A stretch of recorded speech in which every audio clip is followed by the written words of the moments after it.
Didn't. Y'all saw it through the screen. Again, here's the problem with Sol. The shit that she says doesn't add up. The math never really maths with Sol. Me and Melanie had a lot of conversations and they never showed that.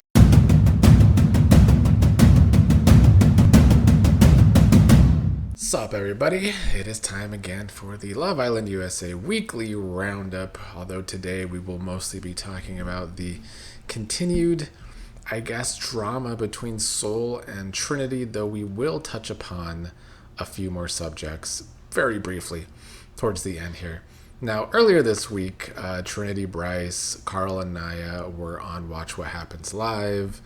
Andy and company tried to ask some messy questions. We covered this the other day on the channel. There's a whole video, but the main thing to come from it was Trinity talking about, after being asked, that is important, Trinity was asked if there's anyone since getting out of the villa to now that she would want to ask a question to or to confront about something. That person happened to be Sol.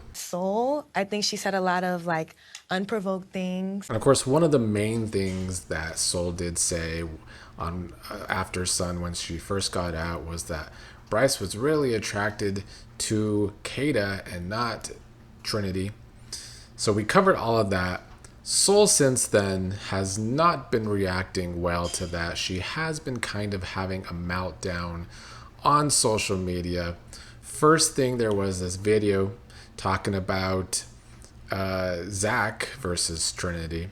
The video caption is, "Since Trinity wants to press Sol at the reunion, I hope she has the same energy for Zach." Sol commented on this video saying, "LMAO, I love the internet." Here's the thing with the whole Trinity and Zach stuff. Do I wish that we get to see Trinity call out Zach about some of the things he said early on in the season? Of course. But here's the difference between Trinity and Zach and Trinity and Sol, is that Trinity and Zach have talked the entire season. Trinity and Zach have talked after the season. Trinity and Sol have not talked since Sol left. And the important thing to know is that Trinity was asked this question, and Sol did talk shit once upon a time about Trinity and Bryce, and I'm sure Trinity has not gotten to talk to Sol about that. So that was the first thing, that was Sol still being shady about all of this. She's also been liking comments about the situation, saying, "Sol, we completely believe you. They can stay in the land of delusion. Sol, we the smart ones know people will believe the popular people every time."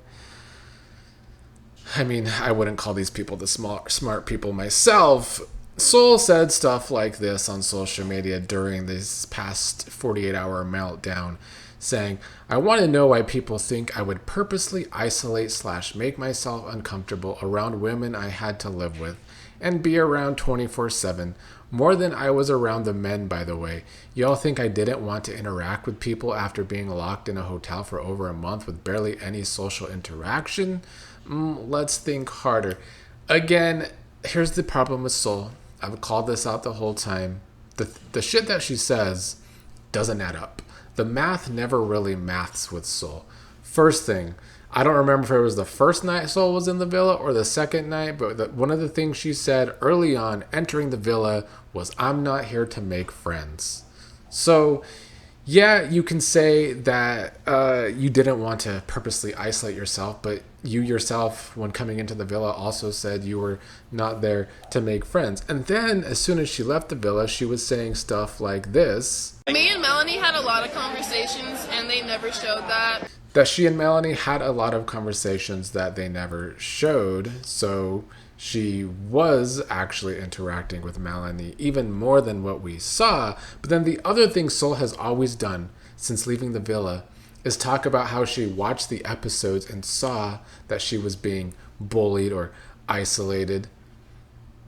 But then in the same breath, she's saying she had all these conversations with Melanie that weren't showed. Sol has continued again here during the social media meltdown Sol made another statement saying, "Why would they say something that makes them look bad and confirmed what I said? Y'all are dumb. And why would I say I had a negative experience if I didn't? Y'all saw it through the screen, but say everyone gonna clock me? Please, no the fuck they not." Again, she's saying here that you saw it in the episodes. That's always her thing. You saw it in the episodes, but she never really talks about her own lived experience in the villa.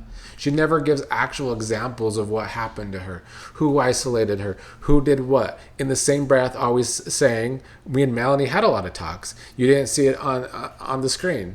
Another reason why for me it was always hard to buy anything Sol was selling when she left the villa, it's because she bought into the commentary, which was mostly misogynistic commentary this year from commentary people. Don't know why it was, but it overly was. And she never really had shit to say about the men.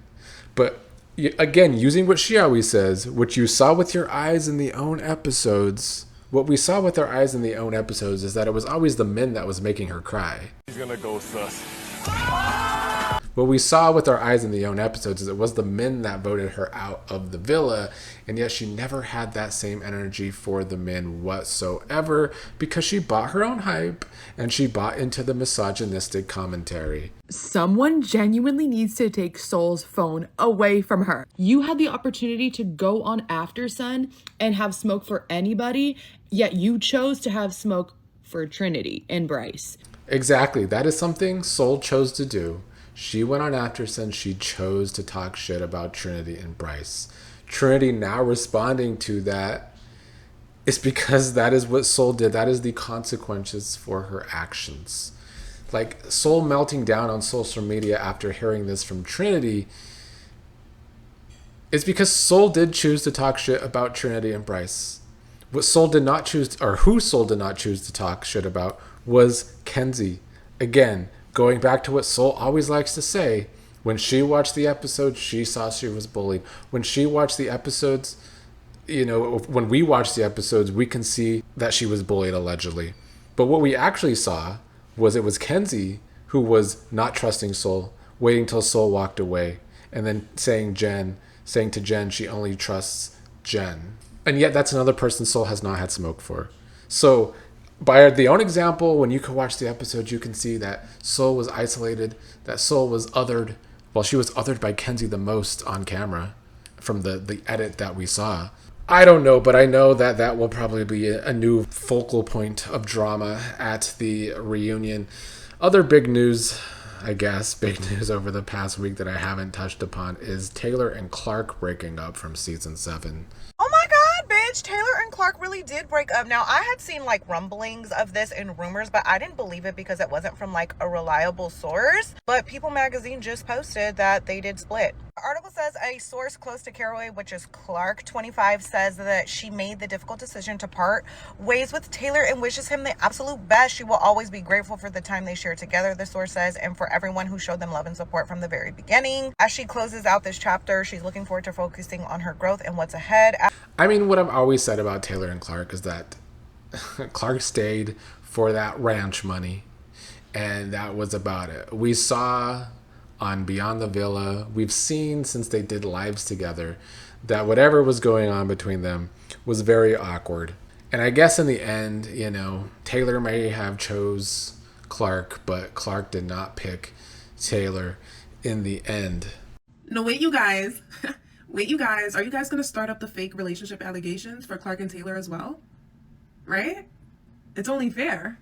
I mean, yeah, if anybody needed fake relationship allegations, look no further than those two from anything they've ever posted on social media together, ever. Last thing to talk about is stupid drama. This is actually very stupid drama, but a couple of weeks ago, Melanie decided to have a pink wig on. And then this past week, Iris decided to have a pink wig on.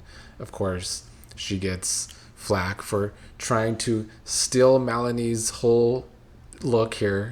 I mean, I have no problem with her wearing a pink wig, but what's funny to me is that Iris decimated her reputation so bad on Beyond the Villa that now she's just Lyris, and nobody believes that the reason she actually wore a pink wig was to play a prank on her dad. I'm gonna prank my dad tonight. It's his birthday, and I really want to wear a wig. But does it look crazy in the back? You like it? No, I dyed my hair. Right. What do you think? Is that for the vlog? The pink? Yeah. He doesn't like it. So yeah, like I said, I don't care whatsoever why she wore the wig. If she was trying to copy Melanie, you know, they say imitation is the best form of flattery. But what I took from all of this is that nobody believes anything Iris says anymore, and she did it to herself.